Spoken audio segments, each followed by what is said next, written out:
அனைவருக்கும் வணக்கம். நான் உங்கள் சாந்தி பேசுறேங்க. இன்றைய பதிவுல நாம என்ன பார்க்க போறோம் அப்படின்னு பார்த்தீங்கன்னா, இன்று வெள்ளிக்கிழமை அம்பிகையின் சக்தி வாய்ந்த இந்த மந்திரத்தை சொல்லுங்கள். 9 நாட்களில் உங்களுடைய வேண்டுதல் கண்டிப்பா நிறைவேறுங்க. அது என்ன மந்திரம், எப்படி சொல்லணும் அப்படிங்கிறத பத்தி தான் இந்த பதிவுல நாம தெளிவாக பார்க்க போறோம். இப்போ பார்த்தீங்க அப்படின்னா, நம்மளுக்கு இன்றைய தினம் வெள்ளிக்கிழமை, 3ஆம் பிறை தரிசனம், நவராத்திரியின் 2வது நாட்கள் அப்படின்னு மிக மிக விசேஷமான நாட்களாக நம்மளுக்கு இன்றைய தினம் அமைந்திருக்கிறது. இந்த நாட்கள்ல நாம செய்யக்கூடிய வழிபாடுகள், பரிகாரங்கள் அனைத்திற்குமே நம்மளுக்கு கை மேல பலன் தரக்கூடியதாக இருக்கும். அதனால இன்றைய நாள யாருமே தவறாமல் இறை வழிபாட்டில் நீங்க செலுத்தணும். அதே மாதிரி பார்த்தீங்க அப்படின்னா, இன்றைய நாள் மிகவுமே சக்தி வாய்ந்த நாள் அப்படிங்கிறதுனால இந்த 9 நவராத்திரிகளும் அம்பிகையை வழிபாடு செய்ய உகந்த நாட்கள். அதுல முதல் 3 நாட்கள் பார்த்தீங்க அப்படின்னா துர்க்கை அம்மனை நாம வழிபாடு செய்வோம். முதல் நாள் மகேஸ்வரி, 2வது நாள் இன்றைய நாள் ராஜராஜேஸ்வரி அம்பாளை நாம வழிபாடு செய்வோம். தடைகளை தகர்த்தெறிந்து வெற்றிகளை தரக்கூடிய இந்த ராஜேஸ்வரி அம்பாளை நாம கொழு வச்சாலும் சரி, நீங்க கொழுவே வைக்கலைனாலும் சரி, இல்ல அகண்ட தீபம் வச்சிருக்கோம், கலசம் வச்சிருக்கோம், எந்த முறையில நீங்க வழிபட்டாலும் இன்றைய நாள்ல நான் சொல்லக்கூடிய அம்பிகையினுடைய இந்த மந்திரத்தை சொல்லுங்க. நீண்ட நாளா நிறைவேறாத ஆசைகள், சுபகாரியங்கள், வேறு ஏதாவது உங்க வாழ்க்கைக்கு தேவையானதை நிறைவேற்றக்கூடிய ஒரு அற்புதமான ஒரு வாய்ப்பு தான் இந்த வாய்ப்பு. நிறைய பேருக்கு பார்த்தீங்கன்னா வாழ்க்கையில அவங்களுக்குன்னே இந்த விஷயம் அவ லைஃப்ல நடந்தா நான் ரொம்ப ஹாப்பியா இருப்பேன் அப்படின்னு அவங்க ஃபீல் பண்ணுவாங்க. அது மாதிரி உங்களுடைய நிறைவேறாத ஆசைகள் ஏதாவது இருக்குது அப்படின்னா அதை மனதார நினைத்து கொண்டு அம்பாளை பிரார்த்தனை பண்ணிட்டு இப்போ நான் சொல்லக்கூடிய இந்த ஒரு மந்திரத்தை நீங்க சொல்லணும். இப்படி நாம சொல்லும் போது கண்டிப்பாக இந்த நவராத்திரியில் வரக்கூடிய 9 நாட்களும் முடிவதற்குள் நம்மளுடைய வேண்டுதல்கள் நிறைவேறும் அப்படிங்கிறது ஐதீகம். மிக மிக சக்தி வாய்ந்தது. நீங்க என்ன வேணாலும் கேட்கலாம், ஆனா இயற்கைக்கு புறம்பான எந்த ஒரு விஷயத்தையும் நீங்க கேட்க கூடாது. உங்க வாழ்க்கைக்கு தேவையான நியாயமான கோரிக்கைகளை நீங்க முன்வைக்கும் போது கண்டிப்பா அம்பிகை உங்களுடைய வேண்டுதல்களை நிறைவேற்றி வைப்பார்.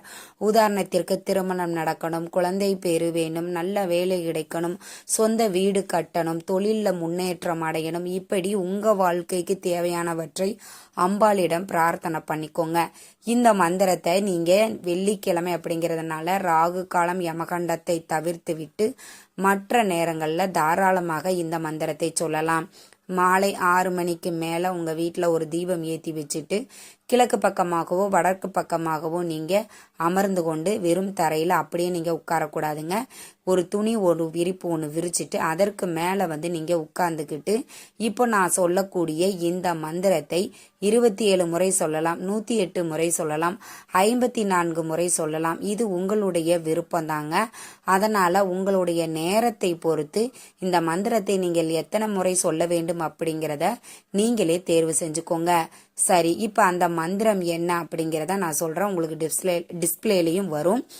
ஓம் பூர்வ ஸ்வாக தத் ஸ்விதூர் வரேண்யம் பர்கோ தேவசிய தீமகி தியோ யோனக பிரச்சோதயாத் அப்படிங்கிற இந்த மந்திரத்தை நீங்கள் எத்தனை முறை வேண்டுமானாலும் சொல்லலாம், உங்களுடைய விருப்பம்.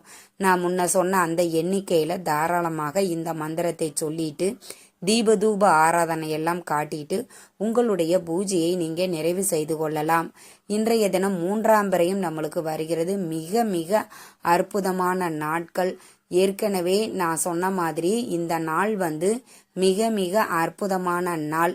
3ஆம் பிறை வெள்ளிக்கிழமையோடு வருவது மிக சிறப்பு. நவராத்திரியின் 2வது நாள். ரொம்ப ரொம்ப அற்புதமான இந்த நாள்ல அம்பிகையினுடைய இந்த மந்திரத்தை சொல்லி நாம வழிபாடு செய்யும் பொழுது கட்டாயம் உங்களுடைய வேண்டுதல்கள் எதுவாயினும் அதை நிறைவேற்றி வைப்பாள்.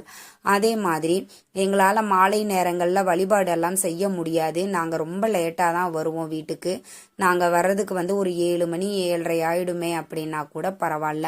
வீட்டுல ஒரு சின்ன தீபம், அதாவது அது ஒரு நெய் தீபமா இருந்தா ரொம்ப விசேஷம். ஒரு தீபத்தை ஏற்றி வச்சுட்டு ஏதாவது ஒரு ட்ரை ஃப்ரூட்ஸ் இல்லை ஒரு டம்ளர் பால் கூட நீங்கள் நெய்வேத்தியமாக வச்சுட்டு அதற்கப்புறம் நீங்கள் இந்த மந்திரத்தை சொல்லி வழிபாடு செய்யுங்கள். மிக மிக அற்புதமான பலன்கள் உங்களுக்கு காத்துக்கிட்டு இருக்கு. உங்கள் வாழ்க்கையவே தலைகீழாக மாற்றக்கூடிய அற்புதமான ஒரு வாய்ப்புன்னா அதை நீங்கள் தவற விடாதீங்க. ரொம்ப ஒரு நேர விரயமோ காசு விரயமோ நம்மளுக்கு கிடையாது. இந்த மந்திரத்தை மட்டும் நாம 27 முறை சொன்னாலே போதும். தினமும் கூட நீங்க இந்த மந்திரத்தை உச்சரிச்சுக்கிட்டே வாங்க. உங்க வீட்டுல சகல செல்வங்களையும் நிறைத்து வைக்கும். அந்த அளவுக்கு ரொம்ப ரொம்ப சக்தி வாய்ந்த மந்திரம் தாங்க இந்த மந்திரம். இந்த மந்திரத்தின் பொருள் என்ன அப்படிங்கிறத நான் உங்களுக்கு சொல்லிடுறேன். பூ உலகம், மத்திய உலகம், மேல் உலகம் மூன்றுக்கும் சக்தியான அந்த பரம ஜோதி சொரூபமான சக்தியை நான் தியானிக்கிறேன். அந்த பரமசக்தி ஒளி என் அறிவை தூண்டி என் உண்மையை அறிந்த நிலைக்கு உயர்த்தட்டும் அப்படிங்கிறது தான் இந்த மந்திரத்தின் பொருளாகும். முப்பெரும் சக்தியை உலகத்தின் சக்தியை நாம அந்த அளவுக்கு சக்தி வாய்ந்த இந்த மந்திரத்தை சொல்லும் போது முப்பெரும் தேவியரினுடைய அருளும் நம்மளுக்கு பரிபூரணமாக கிடைக்கும். ரொம்ப ரொம்ப அதிசக்தி வாய்ந்த இந்த மந்திரத்தை யார் ஒருவர் முறைப்படி சொல்லி அம்பாளை வழிபாடு செய்கிறார்களோ அவர்கள் வாழ்க்கையில் சகலவிதமான செல்வங்களும் ஐஸ்வர்யங்களும் கிடைக்கும் அப்படிங்கிறது ஐதீகம். இன்றைய தினம் வெள்ளிக்கிழமை அன்று சொல்வது மிக மிக சிறப்பான பலனை உங்களுக்கு கொடுக்கும். இந்த மாதிரி நீங்க ஒவ்வொரு வெள்ளிக்கிழமையுமே அம்பாளை நீங்க வழிபாடு செய்யலாம். அதே மாதிரி இன்றைய தினம் வெள்ளிக்கிழமை அப்படிங்கறதுனால உங்க வீட்டுல நிலை வாசல் பூஜை கண்டிப்பா செய்யணுங்க. நம்மளுடைய வீட்டின் நிலை வாசல்ல தான் குலதெய்வம் குடியிருப்பாங்க. அப்படி நாம என்ன பூஜைகள் புனஸ்காரங்கள் செய்தாலும் முதலில் நம்முடைய குலதெய்வத்தை வழிபாடு செய்துவிட்டு அதற்கப்புறம் நீங்க வழிபாட்டை துவங்குங்கள். நிச்சயம் உங்களுக்கு அற்புதமான பலன்கள் காத்துக்கிட்டு இருக்குது. எப்பொழுதுமே நம்மளுடைய குலதெய்வத்தை மறக்கவே கூடாதுங்க. குலதெய்வம் பக்கத்துல இருக்குதுன்னா அடிக்கடி நீங்க போய் வழிபாடு செஞ்சுட்டு வரலாம். இல்லைன்னா பூஜை அறையிலேயே ஒரு சொம்பு சுத்தமான நீரை பிடிச்சு அதுல ஒரு சிட்டியை மஞ்சள் தூள் பூக்களை போட்டு இது உங்களுடைய குலதெய்வத்தின் வடிவம் அப்படின்னு அந்த கலசத்தை நீங்க பூஜை அறையில வச்சு நீங்க இந்த மாதிரி வழிபாடுகள் செய்யலாம். முதல்ல உங்களுடைய குலதெய்வ வழிபாடு, அதற்கப்புறம் பார்த்தீங்கன்னா வெள்ளிக்கிழமை நீங்க நார்மலா பூஜை அறையில செய்யக்கூடிய வழிபாடுகளை செஞ்சுட்டு இந்த மந்திரத்தை 27 முறை சொல்லுங்கள். நிச்சயம் உங்களுடைய வேண்டுதல் எதுவாயினும் சரிங்க. இதுதான் கேட்கணும் அதுதான் கேட்கணும்னு இல்லை. நாம என்ன கேட்டாலும் அம்பாள் கட்டாயம் கொடுப்பாள். அதுவும் இந்த நவராத்திரி நடக்கக்கூடிய நாட்கள்ல நம்ம அம்பிகை கிட்ட என்ன கேட்டாலும் அம்பிகை இல்லைன்னே சொல்ல மாட்டாங்க. இந்தா வச்சுக்கோ அப்படின்னு எல்லாத்தையும் அள்ளி கொடுக்கக்கூடியவள்.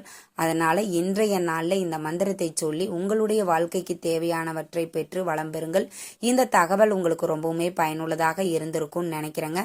வீடியோ பிடிச்சிருந்தா லைக் பண்ணுங்க, ஷேர் பண்ணுங்க, கமெண்ட் பண்ணுங்க. இந்த பதிவை உங்களுடைய உற்றார் உறவினர்கள் நண்பர்களுக்கும் ஷேர் பண்ணுங்க. அவங்களும் பார்த்து பயன்பெறட்டும். நன்றி, வணக்கம்.